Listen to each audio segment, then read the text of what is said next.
Doctor صاحب یہ ہمارے ہاں 15-20 دن کے لیے کوئی عمرے پہ جاتا ہے اور اس میں پھر 10 دن 8 دن وہ مدینہ سے آتا ہے تو اس کی کئی مہینوں باتیں نہیں ختم ہوتی، یادیں نہیں ختم ہوتی۔ ایسے آپ نے تو کہ میرے خیال 15-20 سال وہاں گزارے ہیں، 15-16 سال جی۔ ہاں 16 سال گزارے ہیں، تو کوئی ایسی روحانی یادیں، کوئی واقعات وہ ضرور شیئر کریں۔ ماشاءاللہ المدینۃ خیر لہم لو کانوا یعلمون، حدیث ہے نا کہ مدینہ تمہارے لیے، ان کے لیے بہتر اگر وہ جانتے ہو اس کی حقیقت کو جان لے۔ جی جی۔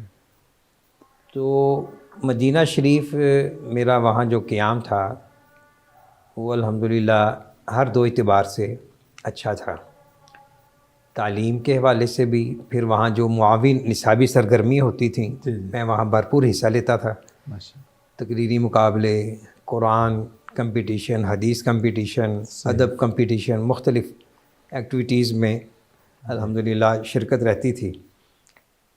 تو ساتھ ساتھ جو وہاں ایک روحانی فضا تھی، جی جی، مسجد نبوی، وہاں کوشش ہوتی تھی ہفتے میں 2-3 دن چلے جاتے تھے، اور امتحان کے دنوں میں یہ روٹین ہوتی تھی کہ عصر کے بعد یا کبھی عصر سے پہلے کتابیں ہم نے ساتھ لے لینی، تو مسجد نبوی کے صف اول میں جا کے بیٹھ جانا، ذکر و اذکار کرنے کے بعد، تلاوت کے بعد ساتھ ساتھ مطالعہ کرنا۔